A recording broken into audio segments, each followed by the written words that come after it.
Hello guys, what's up, welcome to my YouTube channel with my 10 fingers. आज हम इस वीडियो में बनाना सीखेंगे या लगाना सीखेंगे एक 2 पिन प्लग होल्डर और उसके बीच में एक हैंगिंग स्विच किस तरह से लगाया जाता है। ये आपको बहुत सारी जगह इस्तेमाल में आ सकता है, जैसे कि आप कहीं स्टडी कर रहे हो और आपको वहाँ पर प्रॉपर लाइट नहीं है, तो आप ऐसा लैम्प बनाकर वहाँ हैंग कर सकते हो।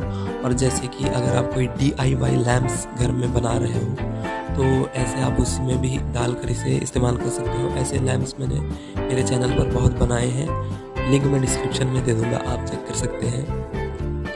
ये भी लैम्प मैंने मेरे चैनल पर ही बनाया था, लिंक डिस्क्रिप्शन में दे दूँगा, आप चेक कर सकते हैं। और जितने भी टूल्स मैं इसमें यूज़ करूँगा उन सभी का लिंक मैं डिस्क्रिप्शन में दे दूँगा, आप यूज़ कर सकते हैं। चलिए वीडियो देखिए।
वीडियो को एंड तक देखने के लिए थैंक यू गाइस। सारे जो टूल्स मैंने इसमें इस्तेमाल किए हैं उन सभी का लिंक मैं डिस्क्रिप्शन में दे दूंगा, और कुछ DIY लैम्प्स भी है जो मैंने अपने चैनल पर बनाए थे, आप उन्हें भी चेक कर सकते हैं, लिंक डिस्क्रिप्शन में है। सो प्लीज़ लाइक कीजिए, शेयर कीजिए और सब्सक्राइब कीजिए अगर आप हमारे इस चैनल पर नए हैं तो। जल्दी मिलेंगे नेक्स्ट वीडियो में। Bye bye, take care.